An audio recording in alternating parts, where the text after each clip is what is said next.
Здравствуйте, меня зовут Дмитрий Алексеевич, и я являюсь хозяином этого канала, посвященного в первую очередь разоблачению преступления 11 сентября.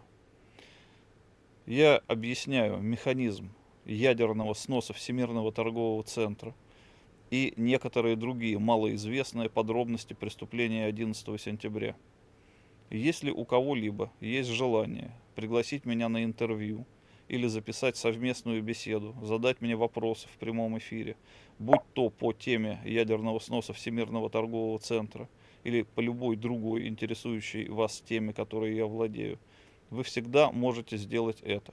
Мои контакты вы найдете в описании под видео или в первом прикрепленном комментарии, а также на заставке в конце этого ролика. Я всегда готов к такому типу сотрудничества. Спасибо и всего доброго.